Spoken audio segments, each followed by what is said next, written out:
தங்கமயில் காலையிலே எழுந்துக்கிறாங்க. எழுந்துட்டு போயிட்டு அழகாக சாமியெல்லாம் கூப்பிட்டு விளக்கேற்றிட்டு இருக்காங்க. அப்போ கோமதி வராங்க.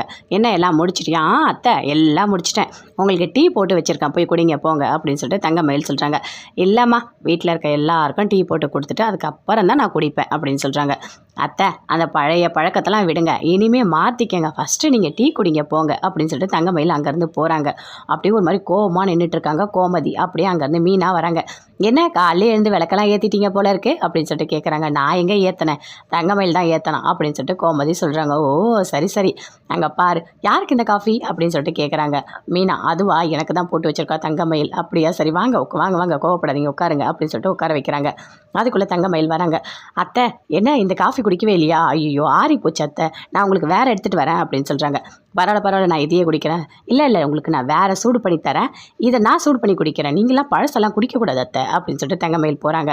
அப்படியே பார்க்குறாங்க மீனா. ஓ சூப்பர், உங்களுக்கு என்ன மீனா வேணும்? உங்களுக்கு எனக்கு ஸ்ட்ராங்காக வந்துட்டு டீ கொடுங்க, கொஞ்சம் சக்கரை கொஞ்சம் தூக்கலாக போடுங்க அப்படின்னு மீனா சொல்கிறாங்க. சரி சரி, நான் போய் போட்டு எடுத்துகிட்டு வரேன் அப்படின்னு சொல்லிட்டு போயிட்டு தங்கமயில் போட்டு எடுத்துகிட்டு வந்து கொடுக்குறாங்க. அப்படியே பார்க்குறாங்க கோமதி. அத்தை, எல்லா வேலையும் நான் பண்ணிட்டேன் அப்படின்னு சொல்லிட்டு இருக்காங்க.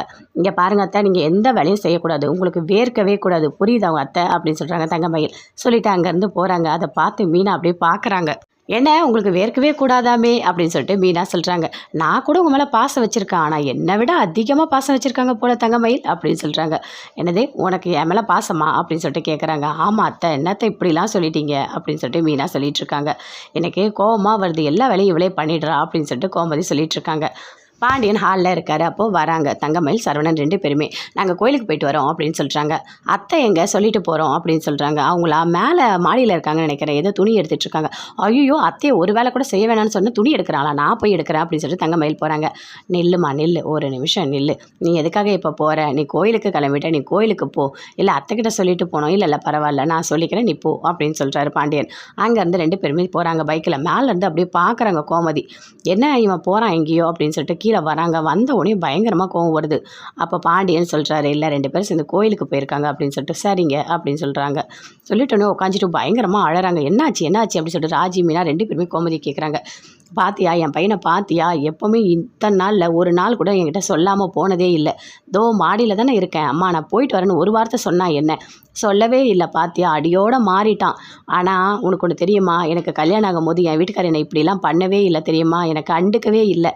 ஆனால் உன் பிள்ளைக்கு கல்யாணம் ஆனால் உன்னை கண்டுக்க மாட்டாங்கன்னு சொன்னார். அப்படி தான் பண்ணுறானுங்க எல்லாருமே.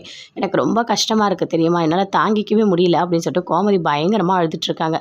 அத்தை விடுங்க அத்தை, இதெல்லாம் ஒரு பெரிய விஷயமா, இல்லை அவள் சமையல் ரூமையும் விடலை, எதையுமே பண்ணலை தெரியுமா, எனக்கு ரொம்ப கஷ்டமாக இருக்குது அப்படின்னு சொல்லிட்டு இருக்காங்க.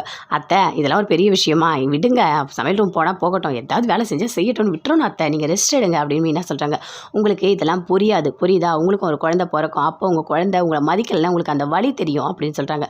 என்ன அத்தை பேசுகிறீங்க, இப்போ தான் நாங்களே கல்யாணம் பண்ணிட்டு வந்திருக்கோம், இப்படிலாம் பேசிகிட்டு இருக்கீங்க அப்படின்னு சொல்லிட்டு கோமதி சொல்கிறாங்க. சமாதானப்படுத்திக்கிட்டே இருக்காங்க. எல்லாருமே வீட்டில் இருக்காங்க. என்னங்க, நம்ம சென்னை போகிறத இப்படியே சொல்லிவிடுங்க அப்படின்னு மீனா சொல்கிறாங்க. சரி நான் சொல்கிறேன்னு சொல்லிட்டு செந்தில் சொல்கிறாரு. அங்கேருந்து கதிர் வராரு, பணம் கொடுக்குறாரு. நாங்கள் 2 பேர் இங்கே தான் இருக்கோம், அதுக்கு பணம் வந்து அங்கே பாண்டியனுக்கு